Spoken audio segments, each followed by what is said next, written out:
अवाजी समातुन ताई radio voice of Sindh London.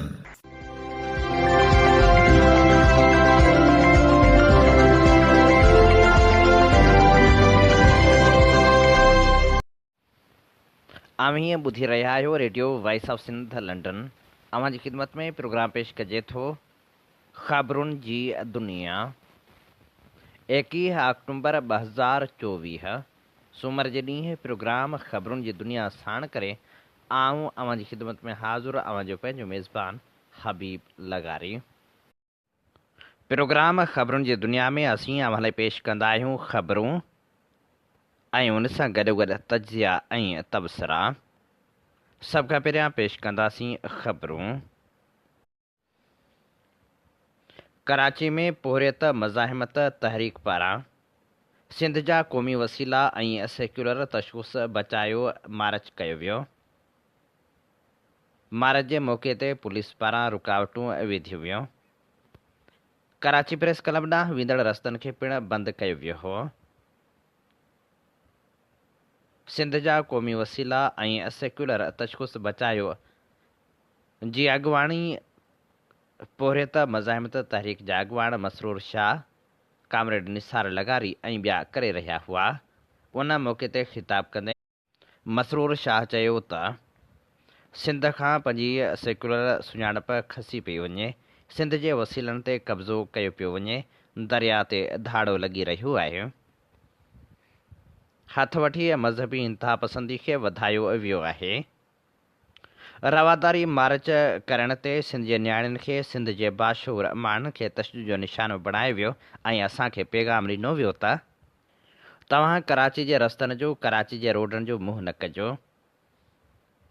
जंहिंजे करे पोहरियत मज़ाहिमत तहरीक सम्झो त कराची में एहतिजाज ज़रूरी आहे ऐं असां शार्ट नोटिस ते मार्च जो फ़ैसिलो कयो। मसरूर शाह जो वधीक चवणु हो त और गोरख मज़ामत तहरीक शॉर्ट कॉल ते हिकिड़ो भरपूर एहतिजाज करे इहो ॿुधायो आहे त कराची पंहिंजे पीउ जी जागीर कोन्हे ऐं कराची में असां ईंदासीं ऐं हिन धरती ते असां ईंदासीं ऐं कराची सिंध आहे ऐं सिंध जी राजधानी आहे। ॿी ॻाल्हि, मज़हबी इंतिहा पसंदी असांजो बुनियादी एजेंडा आहे। मज़हबी इंतिहा पसंदी जे ख़िलाफ़ जदोजहद असांजो मुतालबो वाज़े आहे। जेका तव्हां इंक्वायरी विहारी आहे ऐं जेका जुडिशियल कमीशन तव्हां विहारी आहे उन पाण ॿुधायो आहे त एक्स्ट्रा जुडिशियली के कयो वियो आहे डॉक्टर शाहनवाज़ खे ऐं उन ते जेके बि मुलविस FIR में जेके मुलविस माण्हू आहिनि उन्हनि खे फिल फोर गिरफ़्तार कयो वञे। ऐं टी ॻाल्हि इहा त इर्सा एक्ट में जेका तरमीम आहे, इर्सा एक्ट खे अचण खां पहिरियां साई ॻाल्हि कई, मां हिकिड़ी ॻाल्हि हुनखे दोहराईंदुसि त हर माण्हू मज़हब जेकॾहिं रखे थो त मज़हबी कम्यूनिटी जो हिसो आहे, उहो को न आहे। मज़हबी कम्यूनिटी तौरु हुनजो मज़हबी प्रैक्टिस करणु उनजो हक़ आहे। पर क़ौम जेका आहे मुख़्तलिफ़ मज़हबनि मां जुड़े थी, मुख़्तलिफ़ नस्लनि मां जुड़े थी ऐं हीअ धरती जेका आहे सेक्युलर धरती आहे ऐं असां हिन धरती खे सेक्युलर धरती तौरु ॾिसणु चाहियूं था। इर्सा एक्ट में तरमीम करे कॉर्पोरेट फार्मिंग सिंध जूं ज़मीनूं अस्करी इदारनि खे ॾेई करे पाणी जेको आहे सिंधू मां कढणो आहे, सिंधू मां केनाल कढणा आहिनि। इहे ई जीअं वञी वारे दौर में केनाल कढिया विया, बैराजी ज़मीनुनि खे आबाद करण लाइ उहे बैराजी ज़मीनूं अस्करी ऑफिसरनि खे ॾिनियूं वयूं। वॾे वटि वारे दौर में जेका जदोजहद हुई, क़ौमी वजूद जी जदोजहद हुई, वहदत जी जदोजहद हुई ऐं मज़हबी इंतिहा पसंदी ख़िलाफ़ जदोजहद हुई ऐं कई जदोजहदूं गॾायूं हुयूं। हाणे हिन वक़्तु बि हिन शइ जी ज़रूरत आहे त असांजा वजूद बि ख़तरे में आहे, वसीला बि ख़तरे में आहिनि ऐं तशख़ुस बि ख़तरे में आहे। इन शइ खे, टिनी शयुनि खे गॾियल तौर ते जदोजहद करणी आहे असांखे ऐं असां सियासी तौर उहा जदोजहद कंदासीं सियासी तौर जदोजहद खे कंटिन्यू रखंदासीं। ऐं जीअं कामरेड नासिर कयो त हिन वक़्तु सियासी तंज़ीमुनि जो, सियासी अॻुवाणनि जो मज़बूत फ्रंट जी ज़रूरत आहे ऐं हिक डिघे मुद्दे जी जदोजहद जी ज़रूरत आहे। हिक ॾींहं जी काल जो मामिलो न आहे, हिक ॾींहं जी एहतिजाज जो मामिलो न आहे, पर जॾहिं असां डिघो हलंदासीं तॾहिं असांजा नतीजा वठंदासीं। आख़िर में आउं सभिनी तंज़ीमुनि वटि रहियो आहियां जेके असांजे सॾ ते आया ऐं जेको ई खौफ़ ऐं हिरास फैलायो वियो आहे उन जे बावजूद बि हिते पहुता ऐं पंहिंजो एहतिजाज रिकॉर्ड करायो ऐं दुनिया ताईं पंहिंजो आवाज़ पहुचायो। तव्हां सभिनी जी महिरबानी। पोहरियत मज़ाहिमत तहरीक जे मार्च खे ख़िताब कंदे कामरेड निसार लगारी ऐं ॿियर जो चवणु हो त सिंध खे पंहिंजा हक़ ॾिना वञनि, सिंधूअ दरिया ख़िलाफ़ थींदड़ साज़िशुनि खे फौरी तौरु बंदि कयो वञे। उन मौक़े ते ख़िताब कंदे सिंध सुजागी फोरम जे मरकज़ी अॻुवाण सारंग जोए चयो त अमल न कयो, उन खां पोइ सिंधु ताज़ मुआहिदे ते बि हिननि अमल न कयो। उन खां पोइ 91 जो जेको कार्ड आहे जेके असां सिंध जा कॉन्फ्रेंस रद्द करे चुका आहियूं, छो जो असां सम्झूं था त 91 कार्ड में बि सिंध खे सही मिक़दार में पाणी जेको आहे उहो शहर में नथो ॾिनो वञे।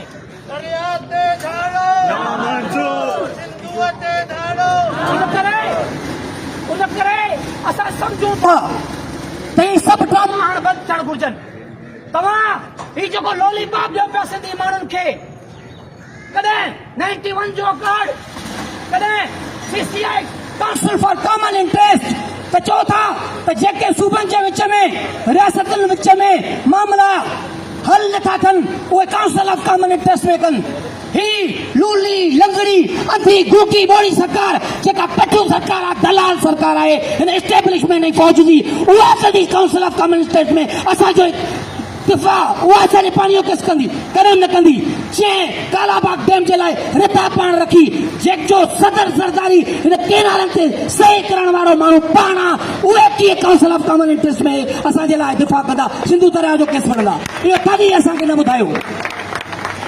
इहो इरसा जो है कि इंडस रिवर सिस्टम अथॉरिटी जो जेको एक्ट आहे, जंहिं मुताबिक़ समूरी सूबनि जी गॾियल राय जा मुशावरत सां उन्हनि जा नुमाइंदा गॾिजी वेही फ़ैसिलो कंदा। उन में तरमीम करे तव्हां हिकिड़े 22 ग्रेड जे कामोर खे एतिरा हेक्टेयर ॾियो था जेको हुनखे मर्ज़ी आहे जिथे वणे त डैम ठाहे सिंधु दरिया ते या केनाल ठाहे।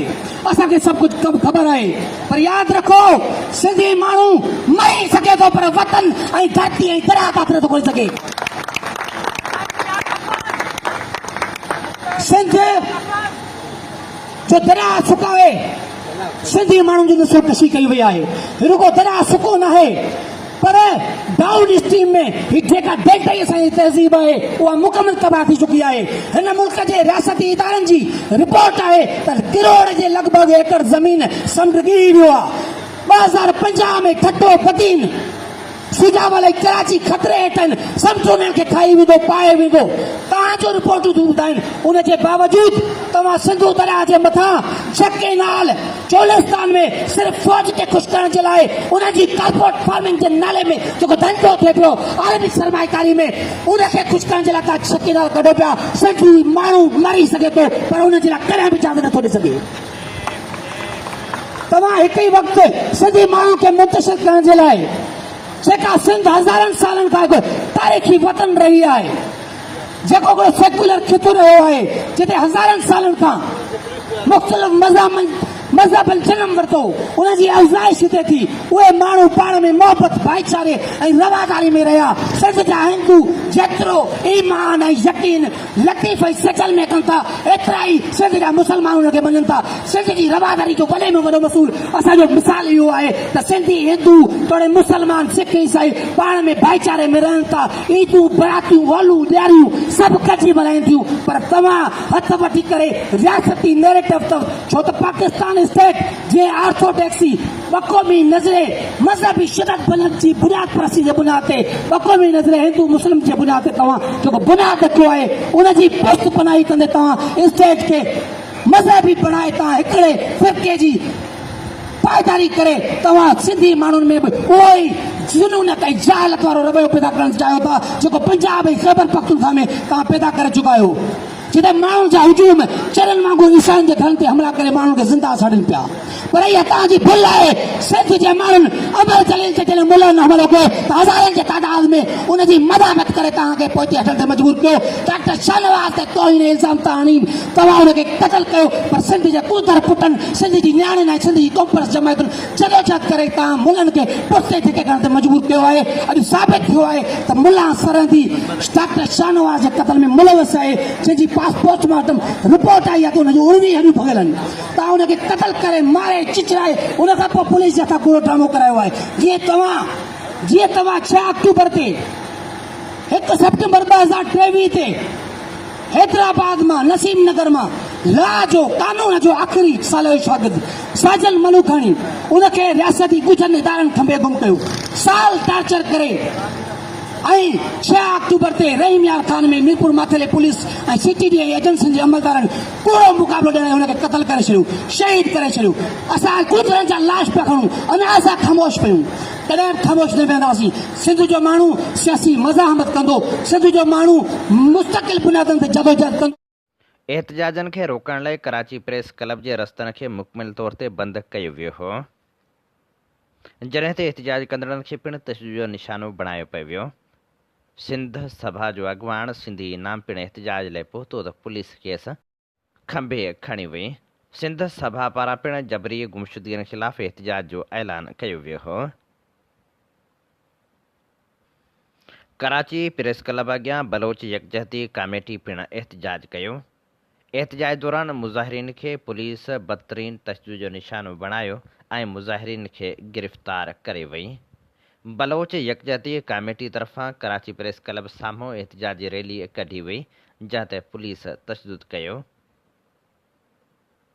पुलिस प्रेस क्लब जा रस्ता बंदि करे छॾिया हुआ, जॾहिं ते एहतजाज ते बलोच यकजहती कमेटी कराची जा ऑर्गेनाइज़र लाला वहाब बलोच ऐं ॿियनि खे गिरफ़्तार कयो वियो। यादि रहे त बलोच यकजहती कमेटी कराची समेत बलूचिस्तान मां जबरी गुमशुदगियुनि जे वधंदड़ वाक़िअनि ख़िलाफ़ एहतजाज जो ऐलान कयो हो। Voice for Baloch missing persons जी अॻुवाण समीदीन बलोच पंहिंजे जारी कयल बयान में चयो आहे त BYC जे सीनियर अॻुवाण लाला वहाब बलोच खे साथियुनि समेत पुलिस तशदुद जो निशानो बणायो ऐं गिरफ़्तारी बाद खेसि नामालूम हंधि मुंतक़िल करे छॾियो आहे।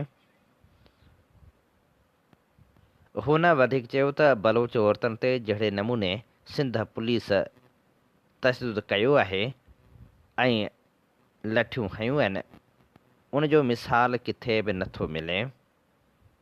असांजो ॾोह सिर्फ़ु एतिरो आहे जो असां रियासती बरबरियत ते ख़ामोश न आहियूं। असां जबरी गुमशुदगियुनि ख़िलाफ़ पंहिंजो आवाज़ उथारियूं पिया। समीदीन बलोच बिलावल भुट्टो ज़रदारी सां मुखातिब थींदे चयो त बिलावल भुट्टो सियासी रहनुमा खां वधीक बलूचनि लाइ आमिर खां बि बदतर किरदारु अदा कयो आहे। बलोचनि लाइ जाखोड़ींदड़ बलोच अॻुवाण महारंग बलोच पिणु कराची में पुलिस पारां तशदुद जो निशानो बणाइण वारे वाक़िए जी मज़मत कंदे चयो आहे त बलोच यकजहती कमेटी जे डिप्टी ऑर्गेनाइज़र लाला वहाब बलोच समेत संदसि साथियुनि खे फौरी तौरु आज़ादु कयो वञे। पंहिंजे जारी कयल बयान में हुन चयो आहे त इंसानी हक़नि जे तर्जीमनि खे वाक़िए जो नोटिस वठणु घुरिजे। हिकु दफ़ो ॿीहर पाकिस्तान जे ॻुझनि इदारनि सिंध पुलिस ऐं पाकिस्तान पीपल्स पार्टी जी सूबाई हुकूमत तशदुद जो सहारो वठंदे जबरी गुमशुदगियुनि ख़िलाफ़ थींदड़ पुरअमन एहतजाज खे दॿाइण लाइ कराची में बलोच यकजहती कमेटी जे डिप्टी ऑर्गेनाइज़र वहाब बलोच खे गिरफ़्तार कयो आहे। इज़हार जी आज़ादी ते थियल अहिड़ो क्रेक डाउन आमरियत जी बदतरीन शक्ल जी नुमाइंदगी करे थो। महारंग बलोच वधीक चयो त गुज़िरियल हफ़्तनि दौरान नौजवान शागिर्दनि खे बलोचिस्तान ऐं कराची मां जबरी तौर ते लापता कयो वियो आहे। बलूचिस्तान में इंसानी हक़नि जे बदतरीन ख़िलाफ़ वर्ज़ियुनि ते आवाज़ उथारींदड़नि खे ख़ामोश करण जी कोशिश कई पई वञे। हुन चयो त असीं सिंध हुकूमत जे जारहाणे रवैये जी मज़मत करियूं था। कराची प्रेस क्लब जे सदर सईद सरबाज़ी, सेक्रेटरी शुएब अहमद ऐं ॿियनि गवर्निंग बॉडी जे मेंबरनि पुलिस तरफ़ां कराची प्रेस क्लब जा रस्ता बंदि करण जी शदीद लफ़्ज़नि में मज़मत कई वई आहे। पंहिंजे जारी बयान में हुननि चयो आहे त इहो इज़हार जी आज़ादी वारे जमहूरी हक़ ते धाड़े बराबरि आहे। कराची प्रेस क्लब जे सदर चयो आहे त कराची प्रेस क्लब जी हिकु शानदार तारीख़ रही आहे। 1958 खां कराची प्रेस क्लब सहाफ़त जी आज़ादी ऐं जमहूरियत खे परवान चाहण सां गॾोगॾु मज़लूमनि ऐं महकूमनि जो आवाज़ पिणियल रही आहे। प्रेस क्लब जा रस्ता बंदि करे इनफ़रादी या इज्तिमाही तौर ते एहतिजाज जे हक़ खां महरूम करण जी कंहिं बि कोशिश खे क़बूल न कंदासीं। सिंध हुकूमत ऐं क़ानून लागू कंदड़ इदारनि खे अहिड़ो अमल न करणु घुरिजे जेको आमरे जे दौर जी अकासी कंदो हुजे। कलम 144 जो बहानो बणाए कराची प्रेस क्लब जा रस्ता बंदि करण वारो अमल कंहिं बि सूरत में क़बूल न कंदासीं। हुन सिंध जे गवर्नर ऐं वॾे वज़ीर खे इन मसइले जो नोटिस वठण जो मुतालबो कयो। हुन वधीक चयो त जेकॾहिं हुकूमत पंहिंजे अमल खां पोइते न हटी ऐं ईअं ई प्रेस क्लब जा रस्ता बंदि थींदा रहिया त असां मज़मत सां गॾोगॾु मज़ाहिमत ऐं भरपूर एहतिजाजी तहरीक जो हक़ रखूं था। सिंध जे वसीलनि जी फुरलूट ऐं सिंधू दरिया ते कब्ज़े जी कोशिश ख़िलाफ़ सिविल सोसाइटी पारां टंडे अलहियार में एहतिजाजी मुज़ाहिरो कयो वियो। लतीफ़ गेट खां प्रेस क्लब ताईं एहतिजाजी रैली कढी वई। एहतिजाजी रैली प्रेस क्लब साम्हूं पहुती त प्रेस क्लब साम्हूं एहतिजाजी मुज़ाहिरो कयो वियो। उन मौक़े ते अॻवाननि ॻाल्हाईंदे चयो त पंजाब ज़बरदस्ती ऐं ग़ैर क़ानूनी तौर ते सिंधू दरिया मां नवां वाह कढणु चाहे थो, जंहिंसां सिंध जी 60 लख एकड़ खां वधीक ज़रई ज़मीन बंजर बणिजी वेंदी। असां हिन मुआशी क़तल खे मुकमिल तौर ते रद्द करियूं था। अॻवाननि वधीक चयो त सिंध जे अवाम सां जेको कुझु थी रहियो आहे उहो असांजी ज़िंदगी ऐं मौत जो मसइलो आहे। हुननि जो वधीक चवणु हो त सिंधू दरिया ते असीं कंहिं बि सूरत में को डैम क़बूल न कंदासीं। बाबा सिंध कामरेड हैदरबख्श जतोई जे वेझे साथी ऐं अध बटई तहरीक जे सरवाण कामरेड रईस बिरोही जी वरसी ॻोठ कामरेड रईस बिरोही में मल्हाई वई। वरसी जे मौक़े ते पाणी कॉन्फ्रेंस कराई वई। तक़रीब जी शुरूआति कामरेड रईस बिरोही जी आख़िरी आरामगाह ते गुलनि जी चादर चाढ़े कई वई। पाणी कॉन्फ्रेंस खे सदारती ख़िताब कंदे सिंध हारी कमेटी जे मरकज़ी सदर कामरेड समर हैदर जतोई चयो त सिंध जे पाणी ते धाड़ो कंहिं बि सूरत क़बूल नाहे। सिंधू दरिया ते ठहंदड़ नवां कैनाल सिंध खे सुकाइण जो मनसूबो आहिनि। असीं हिन मनसूबनि खे रद्द करियूं था। जॾहिं त वधंदड़ इंतिहा पसंदी सिंध लाइ वॾो मसइलो आहे। बदअमनी चोट चढ़ियल आहे। सिंध जे माण्हुनि जी जान माल जो तहफ़ुज़ नाहे। कचे में धाड़ियलनि जो राज आहे। साफ़ी महफ़ूज़ नाहिनि। सिंध जे हारियुनि खे फ़सलनि जो मुनासिब अघु बि न पियो मिले। वॾेरा जागीरदार सरदार पीर चाहिनि था त सिंध जा माण्हू ग़ुलामी वारी ज़िंदगी गुज़ारीनि। सिंध जे माण्हुनि खे हिन वक़्तु सिंध जे मसइलनि ते उथणो पवंदो ऐं जदोजहद करणी पवंदी। पाणी कॉन्फ्रेंस खे सिंध हारी कमेटी जे मरकज़ी सीनियर नायब सदर मोहम्मद इदरीस बिरोही ख़िताब कंदे चयो त बाबा साईं सॼी हयाती सिंध जे मज़लूम हारियुनि जे हक़नि लाइ जदोजहद कई। नेशनल पार्टी सिंध जे सदर ताज मरी ख़िताब कंदे चयो त सिंध जा माण्हू हिन वक़्तु वॾे ॾुखे दौर खे मुंहुं ॾेई रहिया आहिनि। सिंध जे माण्हुनि जा हक़ गज़ब कया पिया वञनि। STP अॻवान अली मर्दान भगवार जो चवणु हो त सिंध जे पाणी ते धाड़ो हयो पियो वञे। सिंध खे सुकायो पियो वञे। हारी ॾुखे दौर खे मुंहुं ॾेई रहिया आहिनि। हारी कॉन्फ्रेंस खे पीर शुआब ख़िताब कंदे चयो त कामरेड रईस बिरोही अमुल किरदार हो, जंहिं हारियुनि लाइ जदोजहद कई ऐं अध बटई तहरीक जो हीरो हो। सिंध हारी कमेटी जे नायब सदर कामरेड हुकम चंद चयो त सिंध खे कामरेड रईस बिरोही जहिड़नि किरदारनि जी ज़रूरत आहे।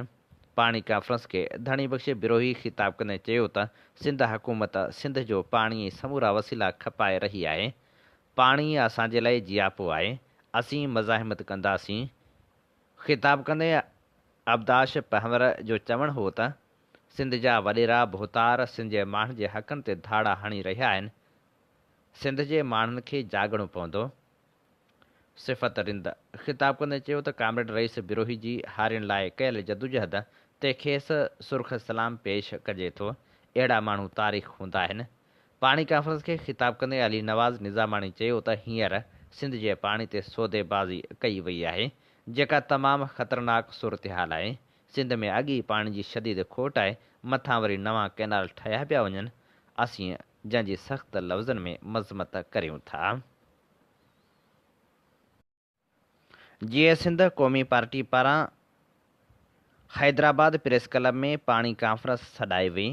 पाणी कॉन्फ्रेंस में जीए सिंध क़ौमी पार्टी जे चेयरमैन नवाज़ खान ज़ौर, जीए सिंध मुहाज़ जे चेयरमैन रियाज़ अली चांडियो, SUP जे मरकज़ी सीनियर नायब सदर रोशन अली बुरड़ो, जस्कम आरिसर चेयरमैन असलम खैरपुरी, जस्कम अॻवान डॉक्टर न्याज़ कालाणी, जस्कम बशीर ख़ान जे अॻवान दीदार शाम ऐं मुख़्तलिफ़ क़ौम परस्त पार्टियुनि जे अॻवाननि सियासी समाजी तनज़ीमनि जे अॻवाननि वॾे अंग में शिरकत कई। अॻवाननि पाणी कॉन्फ्रेंस में सिंधु दरिया ते ठहंदड़ कैनाल, डैम ऐं इरसा एक्ट खे मुकमल तौरु रद्द कयो ऐं भरपूर जदोजहद करण जो ऐलान पिणु कयो। उन मौक़े ते अॻवाननि चयो त सिंधु दरिया ते डैम ऐं नवां कैनाल क़बूल न कया वेंदा। सिंध में अॻे पाणीअ जी खोट आहे, जंहिंजे करे को बि कैनाल या डैम क़बूल न हूंदो। अॻवाननि जो वधीक चवणु हो त इरसा एक्ट में तरमीम ज़रिए पाणीअ बाबति मर्ज़ी जा फ़ैसिला महण जी कोशिश कई पई वञे, जंहिंखे कंहिं बि सूरत में क़बूल न कयो वेंदो। उन मौक़े ते ख़िताब कंदे नवाज़ खान ज़ौर चयो त वफ़ाक़ी सरकार पीपल्स पार्टी जी मदद सां सिंध जे पाणी ते कब्ज़े जी कोशिश करे रही आहे। पीपल्स पार्टीअ सदारत बचाइण लाइ सिंधु दरिया ऐं सिंध जो सौदो करे छॾियो आहे, जंहिंखे असीं कंहिं बि सूरत में क़बूल न कंदासीं। हुन वधीक चयो त सिंध जे पाणीअ जे लाइ जदोजहद जी ज़रूरत आहे। सिंध खे पंहिंजे हिसे जो पाणी बि न पियो मिले, मथां वरी वधीक पाणी खणण जी कोशिश कई पई वञे। उन मौक़े ते ख़िताब कंदे जीअं सिंध मुहाज़ जे चेयरमैन रियाज़ चांडिया जो चवणु हो त पंजाब तंहिंजे करे 1945 में पाणी मुआहदे खे थोॾे फिटी करे छॾियो। उहो पंजाब ऐं सिंध जे विच ते तारीख़ी डॉक्यूमेंट हो। उन वक़्तु ताक़त जो मर्कज़ पिंडी ऐं लाहौर न हो। ताक़त जो मर्कज़ दिल्ली ऐं लंडन हो। पंजाबियुनि खे पाणी चोराइण जी ज़रूरत न पई थी। अॼु ताक़त जो मर्कज़ पिंडी ऐं लाहौर आहे। उते दलील न, उते दादागीरी आहे।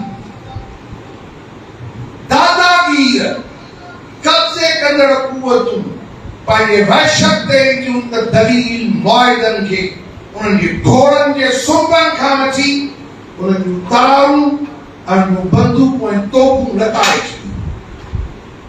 सारा त पंजाब पंहिंजे अस्करी ताक़त ऐं तोप ऐं हथियारनि जे ज़रिए सिंधु दरिया ते गैर क़ानूनी कब्ज़ो पाणी मुआहिदनि में वो नंढो हवालो भई भुट्टो ज़ुल्फ़कार उन फिलप कैनाल ठाहिया। पंजाबी 12 महीना वाहिनि था। फिलप कैनाल खे वाहिण जे लाइ सिंध चीफ मिनिस्टर जी इजाज़त मंज़ूर दरकार हुई। सिंध चीफ मिनिस्टर खे ठंग ताईं न आहिनि। वो नंढो हवालो थो ॾियां। वज़ीर दाख़िला थियो इमरान जे दौर में शेख रशीद मुराद शाह बयान ॾिनो त पाणी रोकियो था। खोट जी सूरत हाल त पोइ असां तव्हांजी गैस रोकींदासीं। खुर्शीद शाह शेख रशीद बयान ॾिनो त सिंध जे चीफ मिनिस्टर खे ज़रूरत आहे त सिंध मां जेका गैस अचे थी तंहिंजे पाइप खे त बंदि करे ॾेखारे। अब्दुल्ला शाह जे पुट जी जेको आहे सो टपूं कोन पियो बीहनि।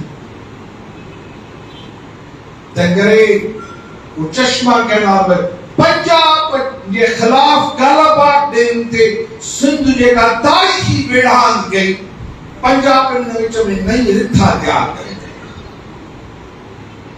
उन रिथा जो नालो थल कैनाल ऐं लातादार कैनालनि जी लिस्ट उनमें हुननि खे इदारनि मूंखे यादि आहे 2004 में पूनम जो तॾहिं पूनम इत्तेहाद हो उनमें शरीक थियण लाइ साईं इमदाद मोहम्मद शाह साईं जलाल महमूद शाह सां गॾु इस्लामाबाद जो उते पार्लियामेंट में को वरी कॉन्फ्रेंस रखियल हुई करणु न ॾिनो पोइ यूएनडीपी ॿिए ॾींहं ते छो त अचूं पिया उन्हनि टाइम वरितो मुखों ऐं साना बलोच खां त पाणी ते वेह अवल चूं त वेह कराईंदा उते वियासीं त बहस अवल हो त क़ौमुनि जे विच ते सूबनि ऐं वहदतुनि ते इख़्तिलाफ़ वियासीं त ॻाल्हाए बि पाणी थियो मां उथी चयुमि त मां पाणी जो माहिर न आहियां उते पंजाब जो मुस्तक़िल उन वक़्तु पाणी जो नुमाइंदो जनरल ज़िया खां वठी 2004 ताईं हफ़ीज़ हो वो जॾहिं ॻाल्हाइण मूं ऐं साना शुरू कयो त हुन मूंखे चयो त तूं त मां ॻाल्हायां पियो हुन मूंखे चयो त तूं इसराइली एजेंट आहीं त मां चयो हा हिंदुस्तान सां मतलब तालिक तव्हांजा दुरुस्त था थियनि न त चई हा त मां वरी हिंदुस्तान जो एजेंट आहियां हुन गारियूं ॾियणु असांखे शुरू कयूं साना आहिनि त पंजाब असांजे दलीलनि ते गार ॾिए थो ऐं पंजाब जे हथ में पिस्तौल अचे थो या की सरकार काए पई थी असांखे गद्दार सॾे दलील न आहे कालाबाग जो जॾहिं जंग खटीसीं उनजे पोयों हुननि डेमुनि जी रिथा नंढा नंढा डेम जेके सिंधु दरिया जूं बर्थू नदियूं उनजे मंसूबो त कयूं पर ढकी केनालनि जी प्लान हिन वक़्तु बि बलोचनि खे रैणी केनाल जो लॉलीपॉप ॾिनो शेख भिरकियो में नौजवान सहाफ़ी सजाद थईम खे सख़्त तशदुद जो निशानो बणायो वियो सजाद थईम खे ज़ख़्मी हालत में रूरल हेल्थ सेंटर आंदो वियो शेख भिरकियो में पीपल्स पार्टी जे तालुक़े सदर समेत 10 खां वधीक जवाबदारनि सहाफ़ी ते हमिलो करे खेसि ज़ख़्मी करे छॾियो हैदराबाद यूनियन ऑफ जर्नलिस्ट जे सदर इक़बाल मल्लाह जनरल सेक्रेटरी जयप्रकाश मोराणी ख़ज़ानची जानी ख़ासकरी ॿियनि जारी कयल बयान में शेख भिरकियो जे सहाफ़ी सजाद थईम खे बासर वॾेरे पारां तशदुद जो निशानो बणाइण जी मज़मत कंदे जवाबदारनि खे गिरफ़्तार करण जो मुतालबो कयो वियो 26वीं आइनी तरमीम जे लाइ क़ौमी असेंबली जो इजलास राति देर ताईं जारी हो जॾहिं त सेनेट 26वीं आइनी तरमीम जी मंज़ूरी ॾेई छॾी हुई सेनेट 26वीं आइनी तरमीम जे समूरनि शिकनि जी मंज़ूरी ॾिनी हुई सेनेट इजलास में वोटिंग थी त हुकूमत खे आइनी तरमीम जे हक़ में 65 वोट पिया जिन मां 23 पीपल्स पार्टी 19 नवाज़ लीग 5 JUI 4 बलूचिस्तान अवामी पार्टी 3 MQM 3 ANP 2 BNP 4 आज़ाद सेनेटरनि जॾहिं त 1 वोट काफ लीग ऐं 1 वोट नेशनल पार्टी जे सेनेटर जान मोहम्मद जो हो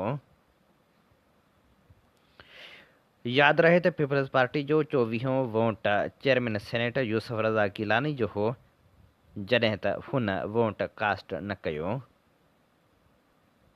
क़ौमी असेंबलीअ जो राति देर सां इजलास जारी हो जॾहिं त इजलास दौरान चौधरी इलियास उस्मान अली मुबारक ज़ेब ज़हूर कुरैशी औरंगज़ेब खची समेत 5 आज़ाद मेंबर पिणु ऐवान में पहुता यादि रहे त 5 आज़ाद उम्मीदवार तहरीक इंसाफ़ जी हिमायत सां कामयाब थिया हुआ हुकूमती इतिहाद खे 224 वोट घुर्बल हुआ जॾहिं त हुकूमती इतिहाद 211 मेंबरनि ते मुश्तमिल आहे हुकूमती बेंचनि ते क़ौमी असेंबली में नवाज़ लीग जा 111 पीपल्स पार्टी जा 69 मेंबर आहिनि हुकूमती बेंचनि ते MQM जा 22 काफ लीग जा 5 IPP जा 4 मेंबर आहिनि जॾहिं त ज़िया लीग, बलूचिस्तान अवामी पार्टी ऐं नेशनल पार्टी जो हिकु मेंबर आहे। हुकमरान इतिहाद जे 3 मेंबरनि ख़िलाफ़ रेफरेंस दाख़िल आहे, जॾहिं त JUI जे 8 मेंबरनि जी हिमायत सां हुकूमती इतिहाद जे मेंबरनि जो अंग 219 थिए थो, जॾहिं त हुकूमत खे आइनी तरमीम पास कराइण जे लाइ 5 मेंबरनि जी ज़रूरत पवंदी। जॾहिं त राति देर सां जारी रहंदड़ क़ौमी असेंबली जे इजलास खे ख़िताब कंदे तहरीक इंसाफ़ सां वास्तो रखंदड़ उमर अयूब चयो त हिन बिल में हिकु जुमिले जो इज़ाफ़ो करे छॾिजे त बहितर थींदो। आइन जे मसवदे में लिखी छॾियो त वोट खे न पर बूट खे इज़त ॾियो। मौलाना फज़लुर रहमान हिन बिल लाइ चयो हो त हीउ कारो नांग आहे ऐं पोइ मौलाना फज़लुर रहमान ई सभ खां वधीक हिमायत करे रहियो आहे। हीअ अमल उतां खां शुरू थियो आहे जिथां सुप्रीम कोर्ट ते ड्रोन हमिलो थियो हो। हिन बिल लाइ एतिरी तकड़ छाजे करे हुई जो राति जो बि इजलास कोठायो पियो वञे। छा हीअ मनी बिल आहे जो 31 अक्टूबर ते पेश न पियो थी सघे?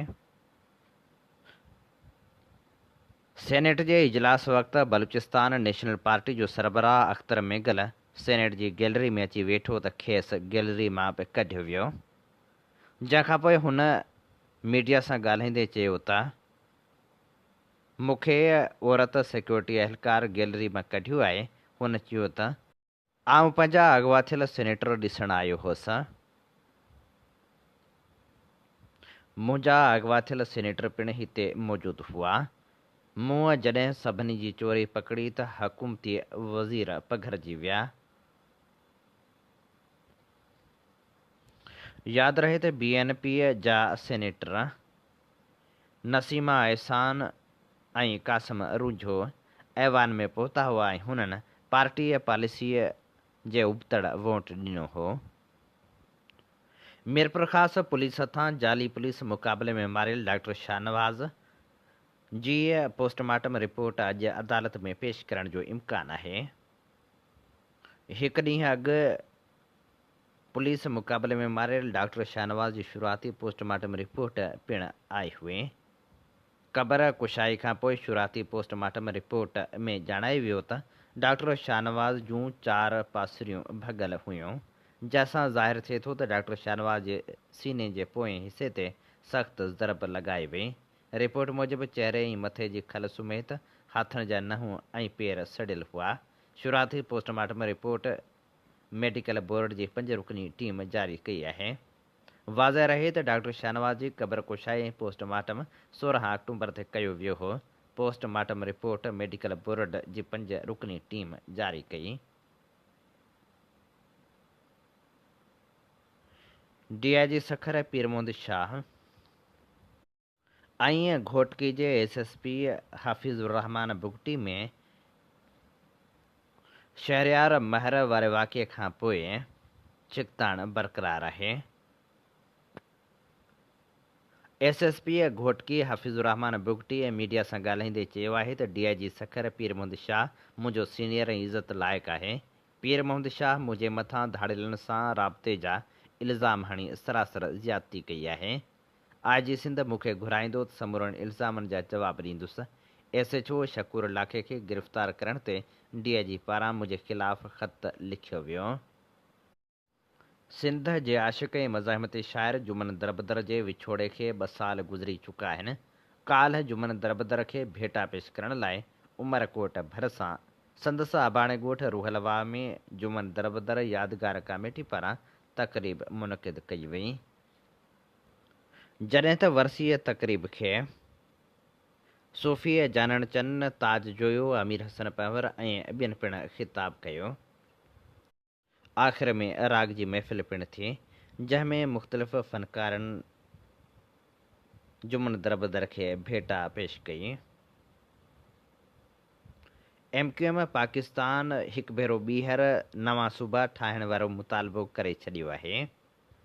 सेनेटर फैसल सब्ज़वारी चयो आहे त मकानी हुकूमतनि खे फ़ाल करणो पवंदो ऐं वरी नवां सूबा ठाहिणा पवंदा। सेनेट में ख़्यालनि जो इज़हार कंदे फ़ैसल सब्ज़वारी चयो त बदकिस्मती सां मक़ामी हुकूमतनि जो जेको क़ानून आहे उहे इख़्तियार नाहिनि ॾिना वेंदा। कंहिं बि सूबे में मकानी हुकूमतनि खे इख़्तियार न ॾिना विया। हुन चयो त नवाज़ लीग जा थोरा मञा थो क़ानून वारे वज़ीर दुरुस्त ॻाल्हि कई। हुन चयो त स्पेशल कमेटी कमु कंदी रहंदी ऐं मकानी इख़्तियार जो मामिलो 27वीं आइनी तरमीम में आंदो वेंदो। संदसि चवणु हो त आइनी तरमीम में सभिनी जमायतनि जी MQM बि पंहिंजो हिसो विधो। असांखां पुछियो वियो त तरमीम सां अवाम जी कहिड़ी बहितरी थींदी। अदालतनि मां तकिड़ो इंसाफ़ मिलणु शुरू थियो त उहा अवाम जी बहितरी आहे। यादि रहे त मुसलसिल MQM पारां अहिड़ा मुतालबा थींदा रहिया आहिनि, पर सिंध वासी अॼु बि सिंध जी वहदानियत ते बरक़रार आहिनि ऐं हूअ बार बार मुतालबो कंदा रहिया आहिनि त सिंध ख़िलाफ़ साज़िशूं कंदड़नि ख़िलाफ़ कार्रवाई कई वञे। हीअ असीं अवां जी ख़िदमत में पेश करे रहिया हुआसीं ख़बरूं।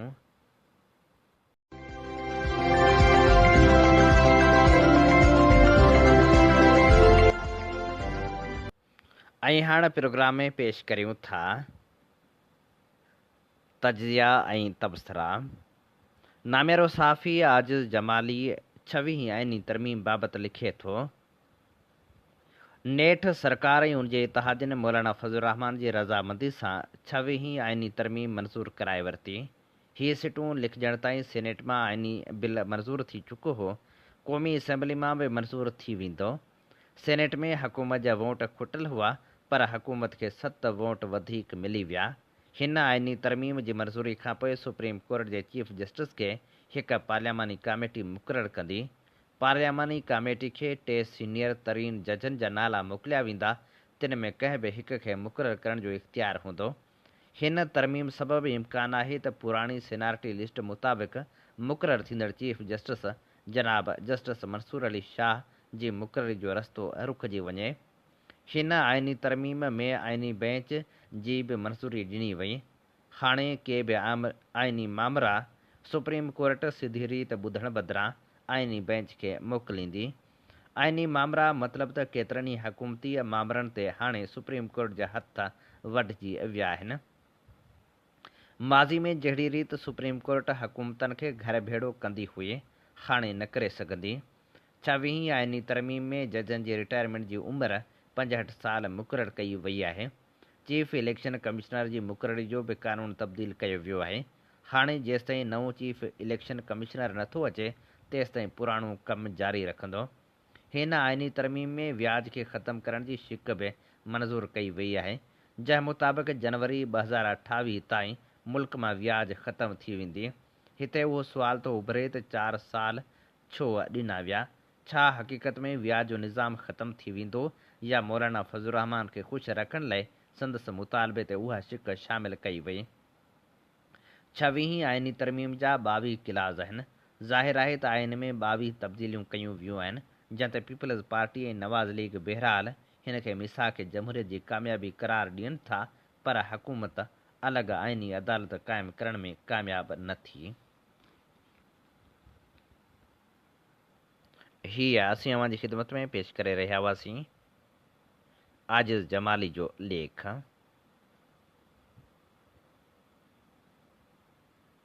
सिंध जूं यूनिवर्सिटियूं आख़िर केसिताईं शागिर्दनि ऐं शागिर्दियाणनि लाइ ग़ैर महफ़ूज़ ऐं मख़्तलगाह बणियल रहंदियूं। हूं त बेड गवर्नेंस ऐं लाक़ानूनी जो हर जॻह ते हशर नशर लॻो पियो आहे, पर हाणे उन जा ख़ौफ़नाक असर सिंध जी यूनिवर्सिटियुनि में बि कुझु सालनि खां तेज़ी सां वधंदे नज़र अची रहिया आहिनि ऐं उन करे सिंध जूं यूनिवर्सिटियूं शागिर्दनि ऐं ख़ासि करे शागिर्दियाणनि लाइ इंतिहाई ग़ैर महफ़ूज़ ऐं मख़्तलगाह बणिजी वियूं आहिनि। कुझु सालनि खां यूनिवर्सिटियुनि अंदरि शागिर्दियाणियुनि जे आपघातनि जो सिलसिलो अञा ख़तमु नाहे थियो त हाणे यूनिवर्सिटियुनि मां शागिर्दनि जे खंभे गुम करण जा वाक़िया बि वधंदे नज़र अची रहिया आहिनि। रिपोर्टूं आहिनि त सिंध यूनिवर्सिटीअ जामशोरे जे शागिर्द नौजवान आफ़ताब अहमद नदवाणी जे लापता थियण वारे वाक़िए खे 5 ॾींहं गुज़री चुका आहिनि, पर संदसि को ॾस पतो नाहे। उन वाक़िए ख़िलाफ़ सिंध यूनिवर्सिटी जे मुलाज़िमनि ऐं लापता शागिर्द जे वारसनि एहतजाजी रैली कढी ऐं मुज़ाहिरो पिणु कयो। एहतजाज कंदड़ अॻवाननि चयो त ख़दशो आहे त कैंपस मां नौजवान शागिर्द अॻवा थी वियो आहे। हुन चयो त इंतज़ामी नाअहली करे यूनिवर्सिटी में पढ़ंदड़ शागिर्द ऐं शागिर्दियाणियूं गैर महफ़ूज़ आहिनि। ईअं सिंध यूनिवर्सिटी जी हिकु ॿिए शागिर्द साजन मलूखाणी, जंहिंखे 14 महीना अॻु हैदराबाद मां खंभे गुम कयो वियो हो, तंहिंखे बि हाणे पंजाब जी पुलिस कूड़े मुक़ाबले में शहीद करे छॾियो आहे। इहा सूरतहाल यकीनन इंतिहाई ॻणती वारी आहे, ख़ासि करे उन्हनि वालदेन लाइ जेके पंहिंजे औलाद खे आला तालीम ॾियारण लाइ यूनिवर्सिटियुनि अंदरि उन्हनि उमेदनि सां मोकिलींदा आहिनि त यूनिवर्सिटियुनि जूं आला डिग्रियूं माणे असांजो औलाद सुठियूं नौकरियूं वठी ख़ुशहाल ज़िंदगी गुज़ारींदो ऐं पंहिंजे पेरनि ते बीही रहंदो। खेनि इहा बि दिलजाए हूंदी आहे त असांजा बचा यूनिवर्सिटियुनि अंदरि महफ़ूज़ बि हूंदा, पर हाणे यूनिवर्सिटियूं बि महफ़ूज़ न आहिनि रहियूं ऐं उहो तमामु वॾो अलमियो आहे। ख़ासि करे शागिर्दियाणनि लाइ त बिल्कुलु बि यूनिवर्सिटियूं महफ़ूज़ न आहिनि रहियूं। उहे उते अंदरूनी तौरु हिकु त ख़राबु शागिर्दनि जे किनियुनि हरकतनि सबबु परेशान रहंदियूं आहिनि ऐं ॿियो उस्तादनि जे हवसी लालचनि सबबु गैर महफ़ूज़ थी ज़हनी अज़ियत जो शिकार बणिजनि थियूं। उस्ताद खेनि मार्कनि पास करण वारनि मामरनि ते पिणु खेनि ब्लैकमेल कंदा रहंदा आहिनि। अख़बारी रिपोर्टूं अहिड़े माहौल जी आगाही ॾींदियूं रहंदियूं आहिनि। अहिड़े माहौल खे शागिर्दियाणियूं पंहिंजे आला डिग्री जे मुफ़ाद में ऐं वालदेन जे ख़र्चनि खे ॾिसी बर्दाश्त कंदियूं आहिनि ऐं घणे हद ताईं कंप्रोमाइज़ कंदियूं आहिनि त बसि ॾुखियो वक़्तु कीअं बि करे गुज़ारणो आहे। शागिर्दियाणनि खे इहो बि ख़ौफ़ हूंदो आहे त ईअं न थिए जो वालदेन खे यूनिवर्सिटियुनि जे ख़राबु माहौल जी शिकायत कयूं उहे असांजे तालीम खे न रोके छॾनि। उहे वालदेन जी इज़त जो ख़्यालु कंदे बि सब्र ऐं बर्दाश्त खे तरजीह ॾींदियूं आहिनि, पर के शागिर्दियाणियूं अहिड़ियूं बि हूंदियूं आहिनि जंहिंजी हिमत जवाबु ॾेई वेंदी आहे। पोइ उहे अंदरूनी तौरु भञडाह जो शिकार थी ज़हनी परेशानियुनि में मुब्तला थी आपघात खे ई आख़िरी हल सम्झंदियूं आहिनि। अहिड़ा केतिरा ई वाक़िया यूनिवर्सिटियुनि अंदरि थी चुका आहिनि, जंहिं सबबु हाणे वालदेन पंहिंजनि छोकिरियुनि खे यूनिवर्सिटियुनि मोकिलण ऐं खेनि हॉस्टलनि में रहाइण लाइ 100 भेरा सोचींदा आहिनि। इहा सूरतहाल हक़ीक़त में हुकूमत यूनिवर्सिटी चांसलरनि ऐं वाइस चांसलरनि लाइ न रुॻो तशवीशनाक पर चैलेंज बणियल आहे। यूनिवर्सिटियुनि जी इंतिज़ामिया लाइ इहो बि नओं मसइलो शदीद थींदो थो वञे त यूनिवर्सिटियुनि जे शागिर्दनि खे खंभे गुम कयो पियो वञे। उहो बि यूनिवर्सिटियुनि इंतिज़ामिया जो कमु आहे त उहा पंहिंजे यूनिवर्सिटियुनि जे शागिर्दनि जे जान माल ऐं इज़त जे तहफ़ुज़ खे यकीनी बणाए उहो तासिर जोड़णु बंदि कयो वञे त शागिर्दनि जो सियासी सरगर्मियुनि में हिसो वठणु को ॾोह आहे। हिते इहा ॻाल्हि सम्झणु घुरिजे त को बि इंसानु गैर सियासी नाहे थींदो। हर कंहिंजो कंहिं न कंहिं सियासी धुर या सियासी नज़रिए सां सिधो या अणसिधो तालुक़ु हूंदो आहे। यूनिवर्सिटियुनि जे शागिर्द तनज़ीमुनि खे त मुल्की सियासत जूं नर्सरियूं सम्झो वेंदो आहे। जीअं यूनिवर्सिटियूं मुल्कनि खे डॉक्टर, इंजीनियर, वकील, माइक्रोबायोलॉजिस्ट, प्रोफेसर, तारीख़दान, आर्कियोलॉजिस्ट, एंथ्रोपोलॉजिस्ट पैदा करे ॾींदियूं आहिनि, तीअं यूनिवर्सिटियूं मुल्क खे सियासतदान बि पैदा करे ॾींदियूं आहिनि। पर जीअं सॼे मुल्क खे नीम मार्शलाई ऐं गैर जमहूरी बणाए गैर सियासी बणाइण जी कोशिशि थींदी रही आहे, त जीअं शागिर्दनि खे बि ख़ासि करे ज़ियाउल हक़ जे दौर खां वठी गैर सियासी बणाइण जी कोशिशि जारी आहे। पर हाणे त असल शागिर्दनि खे खंभे गुम करण जो बि संगीन मामिलो पैदा थी वियो आहे, जेको नाक़ाबिले बर्दाश्त आहे। जेकॾहिं अवां यूनिवर्सिटियुनि मां सियासतदान पैदा करण वारनि नर्सरियुनि खे ख़तमु करे छॾींदो त पोइ इहो ई नतीजो निकिरंदो जेको निकिरी बि आयो आहे त मुल्की सियासत ऐं पार्लियामेंट अंदरि वॾेरा, सरदार, जागीरदार, बिज़नेसमैन ईंदा पर नज़रियाती ऐं तालीम याफ़्ता सियासतदान बणिजी न ईंदा। ॾिठो वञे त मुल्की सियासत जी मौजूदा ज़वाल जो पहिरियों सबबु इहो ई आहे त यूनिवर्सिटियुनि अंदरि शागिर्द तनज़ीमुनि ते पाबंदी आहे। सिंध हुकूमत उहा पाबंदी ख़तमु करण जा केतिरा ई भेरा ऐलान बि कया आहिनि, पर अमली तौरु यूनिवर्सिटियुनि में शागिर्द सियासत ॾोह करार ॾियण लाइ ऐं उन ॾोह में यूनिवर्सिटियुनि जा शागिर्द खंभण ई मरचण लॻा आहिनि। असांजो ख़्यालु आहे त सिंध हुकूमत खे उन पासे संजीदगी सां सोचणो पवंदो। इन हवाले सां जेके बि ताज़ा वाक़िया थिया आहिनि, जहिड़ोकि आफ़ताब अहमद नदवाणी जो लापता थियणु ऐं साजन मलूखाणी जे मरजण वारे वाक़े जो सख़्तु नोटिस वठणो पवंदो। ॿी सूरत में इहो सिलसिलो तेज़ खां तेज़ थींदो वेंदो, जंहिंखे फौरी तौर ते रोकणु ज़रूरी आहे।